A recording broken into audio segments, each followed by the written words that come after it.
1990 Ajmer. Sophia secondary school की 12th class की लड़की को अपने घर में गैस कनेक्शन लगवाना होता है। ये बात 35 साल पुरानी है, तो उस टाइम पर घरों में गैस कनेक्शन नेताओं और मंत्रियों की सिफारिश से लगा करते थे। इस पॉलिटिकल पावर को देखकर इस लड़की को भी पॉलिटिक्स में दिलचस्पी आती है और वो उस टाइम की सबसे बड़ी पॉलिटिकल पार्टी कांग्रेस को ज्वाइन करना चाहती है। एक तरफ ये 12th क्लास की लड़की थी और दूसरी तरफ था फारूक। फारूक उस टाइम पर कांग्रेस का यूथ लीडर था। फारूक चिश्ती फैमिली से बिलोंग करता था और चिश्ती फैमिली उस टाइम पर अजमेर शहर की सबसे स्ट्रॉन्ग फैमिली थी, पैसों से भी और पॉलिटिकली भी।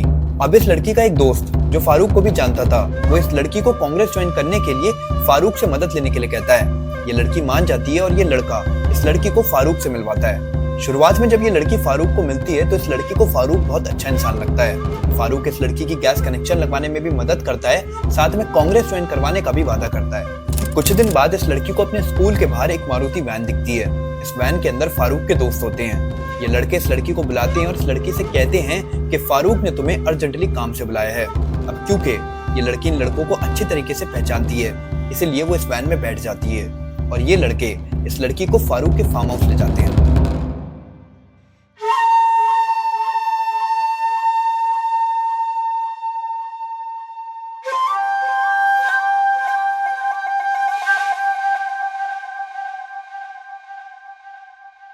क्या हुआ जब ये लड़की फारूक के फार्म हाउस पहुंची और आखिर कैसे इस एक इंसिडेंट ने इंडिया का सबसे बड़ा सेक्स स्कैंडल शुरू कर दिया, जानेंगे आज के इस एपिसोड में।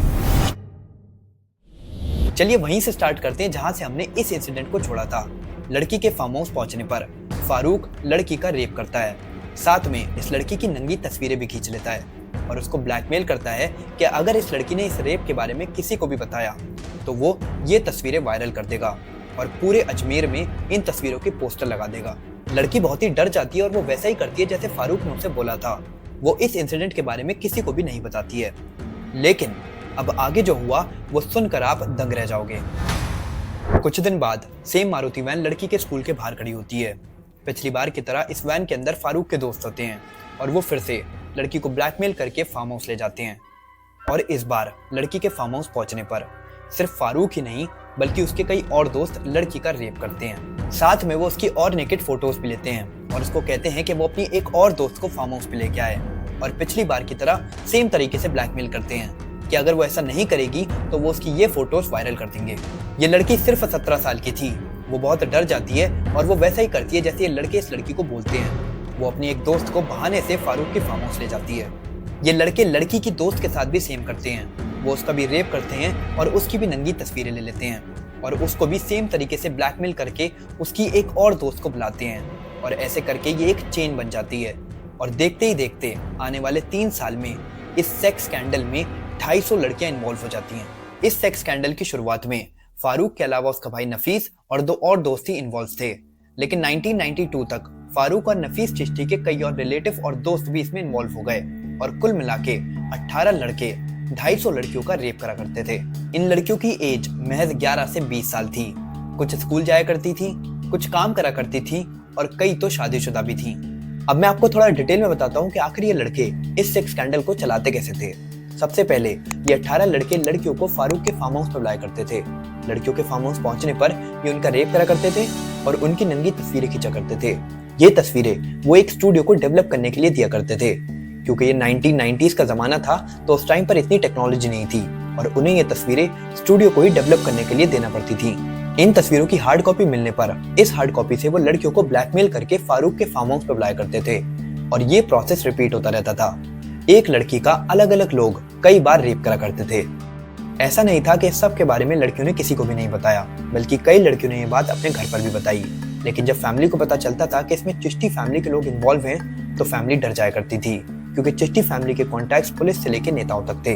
इसलिए फैमिली डर जाया करती थी और ये बात को दबा दिया करती थी। साथ में उस टाइम पर लोगों की थिंकिंग काफी कंजर्वेटिव और ऑर्थोडॉक्स थी। वो लोग सोचा करते थे कि अगर ये बात बाहर खुली तो उनकी खुद की ही बेइज्जती होगी, इसीलिए ये बात और दब जाया करती थी। इसी वजह से कहीं ना कहीं लड़कियां बहुत ज्यादा फ्रस्ट्रेट हो रही थीं। जरा सोचिए, कोई अनजान आदमी आपको आपकी नंगी तस्वीर दिखाकर आपको ब्लैकमेल करके आपका बलात्कार करता है और वो ये एक बार नहीं बल्कि कई बार करता है। ये फ्रस्ट्रेशन हम लोग इमेजिन भी नहीं कर सकते और शायद इसी फ्रस्ट्रेशन की वजह से इन 3 साल के दौरान 6 लड़कियों ने सुसाइड भी करी। कहीं ना कहीं ये बात अजमेर के लोगों को भी पता थी कि शहर की लड़कियों के साथ कुछ गलत हो रहा है, लेकिन वो एग्जैक्टली क्या था ये नहीं पता था, इसीलिए वो लड़कियों को ही गलत समझते थे। बात यहाँ तक बढ़ गई थी कि अजमेर की लड़कियों को दूसरे शहरों से रिश्ते आना तक बंद हो गए थे।